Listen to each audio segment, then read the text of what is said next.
Ils s'intéressent aux choses traditionnelles ou aux événements qui se déroulent à un jour et à un endroit particulier. Ils s'intéressent à la culture japonaise comme les Européens. L'auteur Kei Nakajima dit que les touristes chinois sont de plus en plus sophistiqués et visitent le Japon en plus grand nombre que jamais auparavant, et cette tendance se poursuivra tout au long des vacances du Nouvel An chinois. Son livre intitulé Pourquoi les Chinois riches aiment les entreprises traditionnelles établies du Japon, 54 conseils sur le tourisme chinois, vient d'être publié.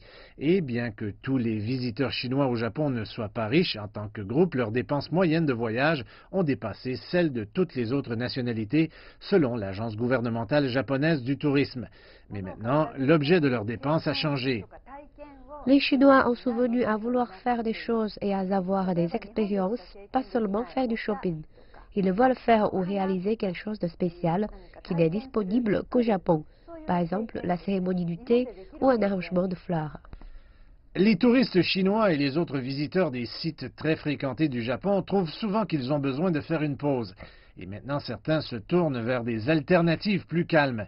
Ces alternatives plus calmes sont ce que les experts du voyage appellent le tourisme expérientiel. Et c'est une tendance en pleine expansion. L'école Shizu Kokoro Shado se trouve à quelques minutes à pied de l'attraction touristique de Tokyo, la ville-temple d'Asakusa, où des touristes chinois et étrangers découvrent la manière du thé de Mika Soka Aneshi, qui est formatrice en la matière. Les gens pensent que la cérémonie du thé consiste à boire du thé matcha. Oui, ça l'est, mais c'est en fait l'objectif. Et le sujet serait de se connecter avec la nature et de se connecter avec les gens. Je leur dis, la cérémonie du thé au Japon repose plus sur l'esprit comme une discipline spirituelle. Et ils sont vraiment, vraiment surpris, mais aussi, ils ont vraiment apprécié.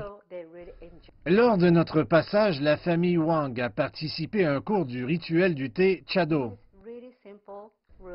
Dans cette pièce vraiment simple, nous ne parlons que de choses très formidables, très simples, mais très importantes. Sentir le temps, le principe d'être.